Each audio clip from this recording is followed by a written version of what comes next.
Dzień dobry. Jak widzicie, pomidory na naszym nawodnieniu z deszczówki pięknie rosną. Więc tak jak obiecałem, opowiem Wam o tym, w jaki sposób zrobiłem u nas nawodnienie kropelkowe z deszczówki. Więc pierwsza rzecz to kupujemy łapacz deszczówki. Ja na to mówię łapacz chmur.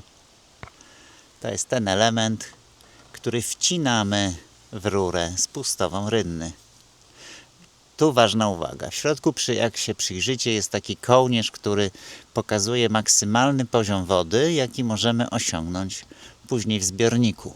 Także miejsce włożenia tego łapacza jest bardzo istotne, bo jeśli go wyłożymy za nisko w stosunku do zbiornika, to nie wypełnimy nigdy zbiornika. I sytuacja nawet nie wiem, czy nie gorsza. Jeżeli go wepchniemy za wysoko, no to jest ryzyko, że nasz zbiornik przy jakimś obficym deszczu się przeleje. I tak jak w moim przypadku, no byłby to pewien problem, bo ta woda mogłaby rozmoczyć glinę, na której on stoi, bo on stoi tutaj wewnątrz, za tą ścianą.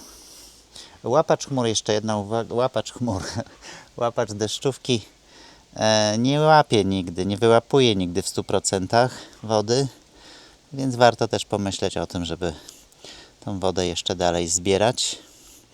Ten mój, tak bym ocenił, wyłapuje w 50%. Czytałem, że są też takie, które potrafią wyłapać nawet w 80%. W łapacz wpinamy rurkę. Rurka idzie z lekkim spadkiem do zbiornika i już Wam pokazuję, jak mam podłączony zbiornik. Mój zbiornik to jest Mauser, czyli 1000 litrów. Jest on w stodole, w której zazwyczaj jest dość ciemno, więc dzięki temu ta woda nie łapie glonów.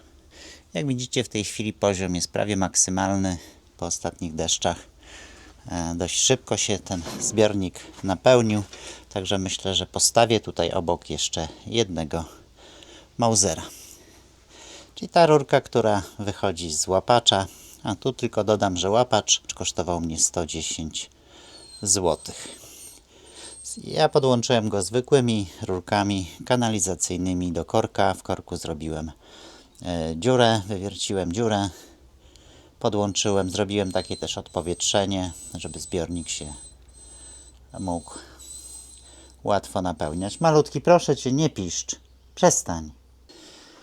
Można dokupić korki, które mają zamontowaną już sobie też siatkę na liście.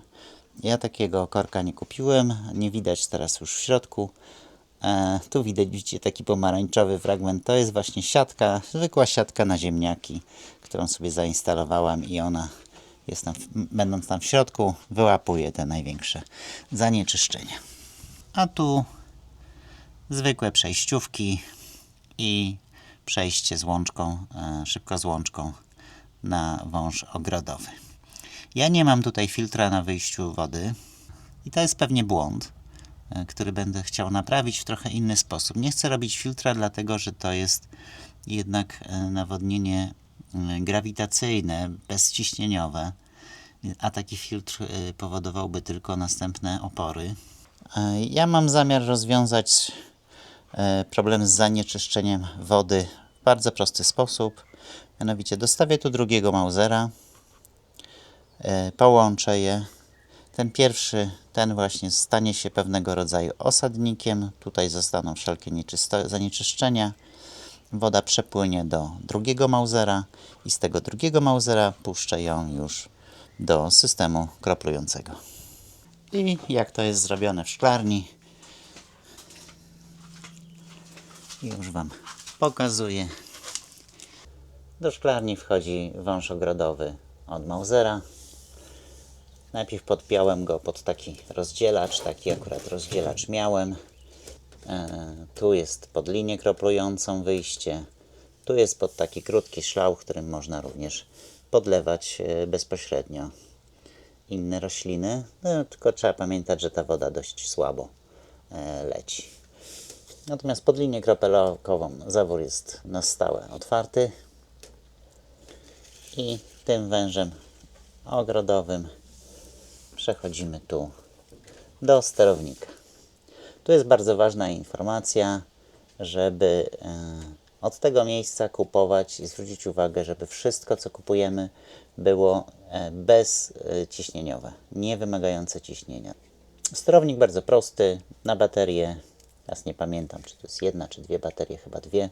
W moim przypadku ustawione mam na 120, tak jak ta kropka, 120 minut, czyli jeden cykl podlewania trwa 2 godziny i drugim pokrętłem ustawiam, jak często ma być podlewane i w tej chwili mam ustawione na codziennie, co 24 godziny, czyli w naszym przypadku gdzieś o 7 rano zaczyna się podlewanie, trwa do 9.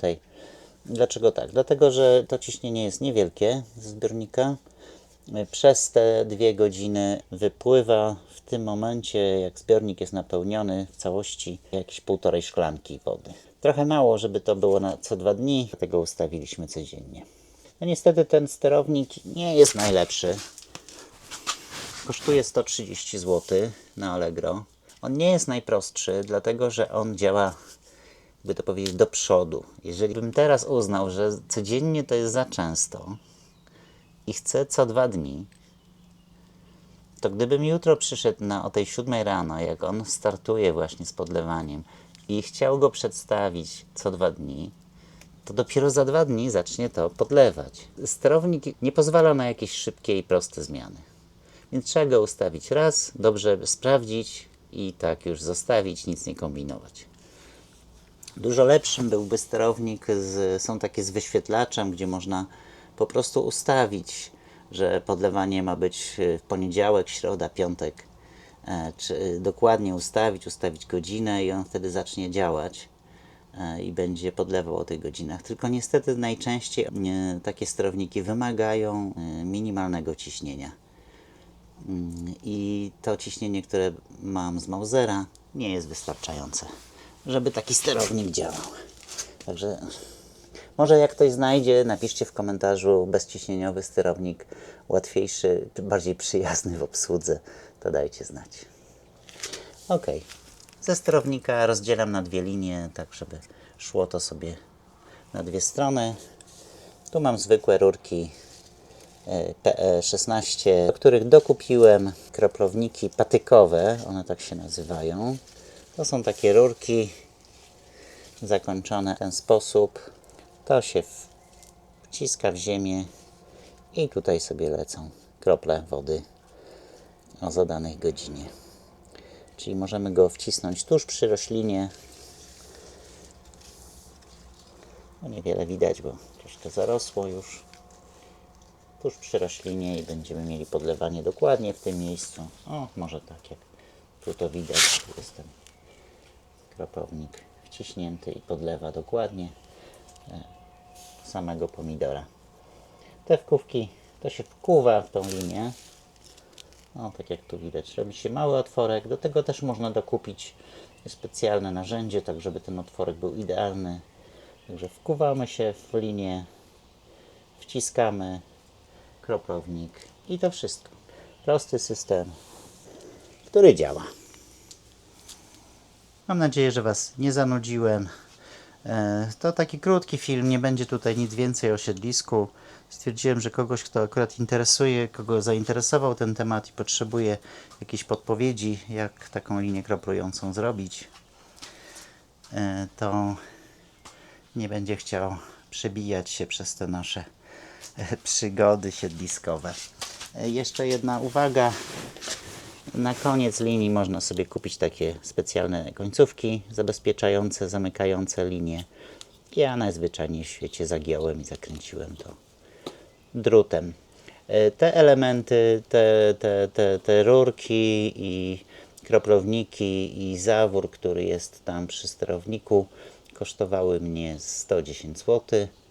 Sterownik kosztował 130 zł, łapacz 110 zł. No i Mauser, akurat ja już Mausera miałem, ale no, wydaje mi się, że Mauser kosztuje teraz pewnie w granicach 400-500 zł. Także w 1000 łącznie powinniśmy się zmieścić. Wygoda jest duża, ale przede wszystkim jest to system, który pozwala nam pojechać gdzieś parę dni i nie martwić się, że pomidory nie będą podlane. To co? Bardzo dziękuję za oglądanie. A jeśli się podobało, to dajcie dyla. Dziękujemy i dobranoc. No tak w ogóle to naprawdę piękne są te pomidory. Tamte to tak wysoko rosną, że nie wiem, czy im miejsca w górę wystarczy. I są już kwiaty, niektóre mają już trzecie, czwarte grono, tak jak na przykład ten. Zobaczcie, pierwsze, drugie, trzecie i czwarte. Piękne, grube pomidorki.